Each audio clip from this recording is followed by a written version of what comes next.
Hello dear ANM GNM and জেন pass aspirant, যারা যারা ভিটামিনের নাম মুখস্থ রাখতে পারো না, ভিটামিনের রাসায়নিক নাম, তাদের জন্য একটা শর্টকাট ট্রিক্স নিয়ে চলে এসেছি। তোমরা এখানে দেখতে পাচ্ছ তেলে দ্রাব্য ভিটামিন মনে রাখবে কি করে?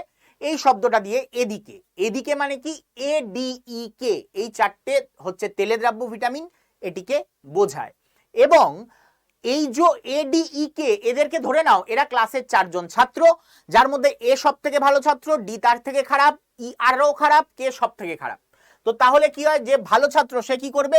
যে ভালো ছাত্র সে কি করে? রাত জেগে পড়ে। সে কি করে? রাত জেগে পড়ে। যে ভালো ছাত্র সে রাত জেগে পড়ে, তো কি? রেটিনল। ডি তার থেকে খারাপ ছাত্র, যে তার থেকে খারাপ হয়, সে কি করবে? স্কুলে গিয়ে একটু মারামারি করে, একটা শব্দ ইউজ করেছি তার জন্য, ক্যালাকেলি করে।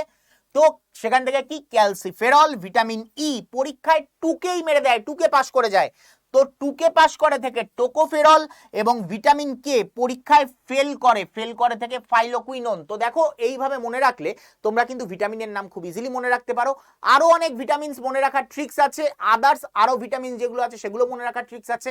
জানতে অবশ্যই আমাদের নতুন চ্যানেল, যেটা এখানে দেখতে পাচ্ছ, স্মার্ট স্কুল বেঙ্গলি আড্ডা 247, এটাকে সাবস্ক্রাইব করে নিতে হবে। তার জন্য এই ভিডিও টাইটেলে দেখো চ্যানেলের লিঙ্ক দেওয়া আছে, সেই টাইটেলে ক্লিক করো এবং আমাদের নতুন চ্যানেলে গিয়ে জয়েন করে যাও, কারণ এখন থেকে এএনএম জিএনএম এবং জেন পাজের ক্লাস এই চ্যানেলেই আসবে।